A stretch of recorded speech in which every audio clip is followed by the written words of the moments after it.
Ni pun kadang-kadang dalam hidup kita ni pun kadang-kadang ada benda tanda firasah.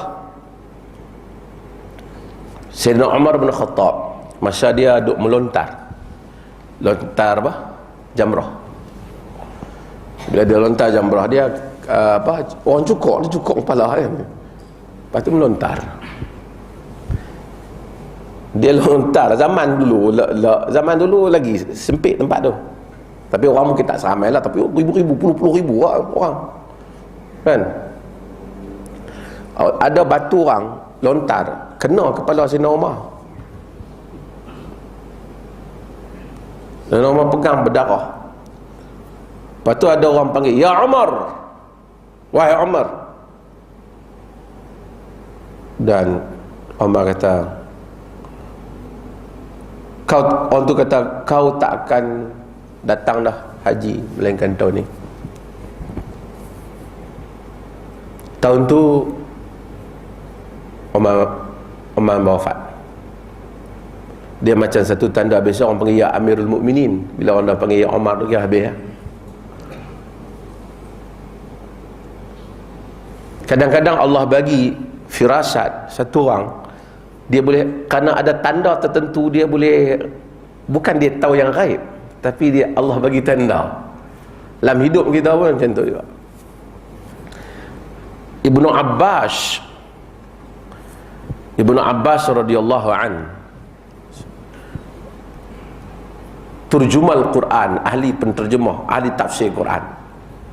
Ibnu Abbas, tafsir ini Ibnu Abbas. Apabila ada krisis Ali dan Muawiyah radhiyallahu anhuma. Jadi Ali ini di Kufah, Muawiyah di Syam. Jadi Muawiyah ni seorang pemerintah yang hebat pada zaman dia. Tuan-tuan nak kena tahu ni segi cerita politik ahli Syam dan ahli Iraq.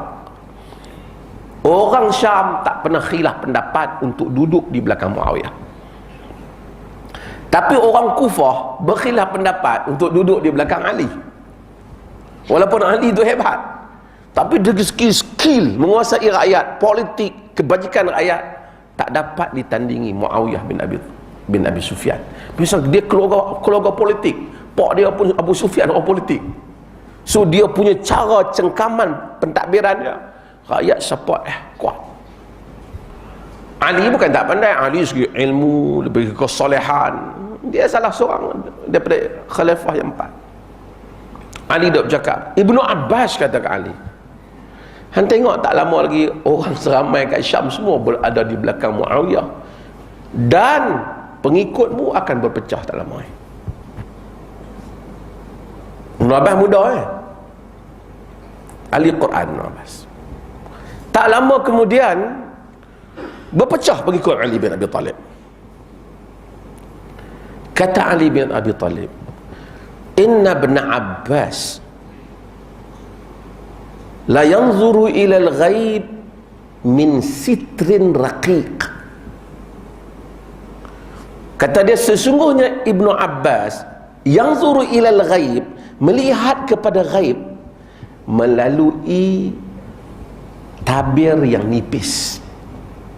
Macam kita ada terai nipis kan, kita nampak, walaupun tak nampak clear, tapi nampak juga lah. Daripada dinding, tengok ke dinding tak nampak. Kita ni tak boleh tahu yang gaib, tapi kadang-kadang Allah singkap bagi sebahagian orang.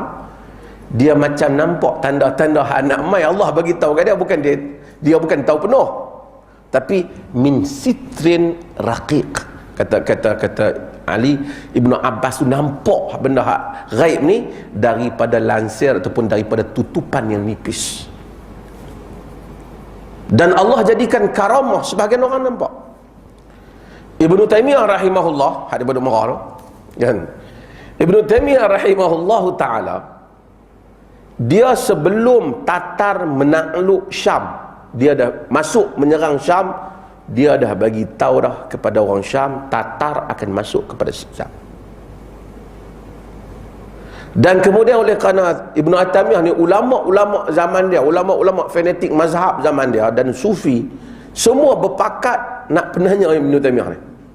Dan mereka berpakat dengan pemerintah. Ibn Taymiyah semua masuk penjara kerana, bukan kerana orang jahil, semua kerana ulama yang mana pakat dengan pemerintah supaya Ibn Taymiyah ni dia ambil tindakan. Berapa kali dia kena penjara, semua dengan cadangan ulama. Dan apabila Ibn Taymiyah ada pemerintah yang baik dengan Ibn Taymiyah dan marah pada ulama-ulama yang khianat dengan Ibn Taymiyah dulu, nak ambil tindakan bunuh pada ulama-ulama yang jahat ni, Ibn Taymiyah tak benarkan. Ibn Taymiyah kata kalau hang bunuh mereka, tak ada lah orang macam mereka, buruk-buruk pun mereka duk mengajar lah juga. Ni orang saleh, orang saleh. Sebab tu ada Ibn Taymiyah ada buku dia Rasail Minas Sijn, surat-surat daripada penjara. Dia bagi tahu aku semua maafkan mereka, sebab perjuangan aku ni nak bagi mereka keluar neraka, bukan nak bagi mereka masuk neraka. Antara yang mereka rancang ialah mereka rancang supaya Ibn Taymiyah dibunuh. Jadi anak murid Ibn Taymiyah ni susah hati ya. Dia rancang buat aduan kat pemerintah, kononnya Ibn Taymiyah ni sebenarnya dia bukan ulama saja, dia memang ada rancang nak ambil politik, macam-macam dia bertuduh dia. Sebab asal Ibn Taymiyah biar semua kerajaan hang, kerajaan pa hang, satu sen dalam poket aku pun tak pakai dengan aku. Tak berharga bagi aku. Aku tak nak ambil kerajaan hang. Tapi dia rancang. Apabila Ibn Taymiyah dia kata macam mana imam, mereka nak tangkap imam tu. Ibn Taymiyah kata, dan mereka nak bunuh aku. Anak murid dapat maklumat mereka memang cadang supaya pemerintah bunuh Ibn Taymiyah. Ibn Taymiyah kata, lam yasilu ila dhalik, la yasilu ila dhalik, mereka tak akan sampai ke situ. Tak boleh. Mereka nak bunuh aku, tapi keputusan hak nak main ni aku tak dibunuh. Wa yatulu habsi, akan panjanglah juga penjara aku ni lepas ni. Summa akhruj, kemudian aku akan keluar.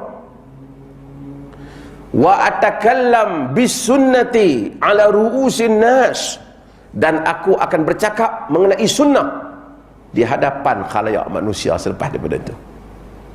Jadi penjara dia pertama memang lama masuk, lepas tu dia boleh keluar. Dia kempen lagi sekali.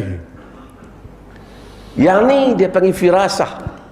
Macam tadi, yanzuru ilal ghaibi min sitrin raqiq, melihat kepada yang gaib daripada tabir yang nipis tadi. Kadang-kadang dia tak pasti benda tu, tapi dia macam ada rasa. Jadi kalau saya tahu dah apa yang nak berlaku detail, tu tak boleh. Tu mendakwa yang gaib.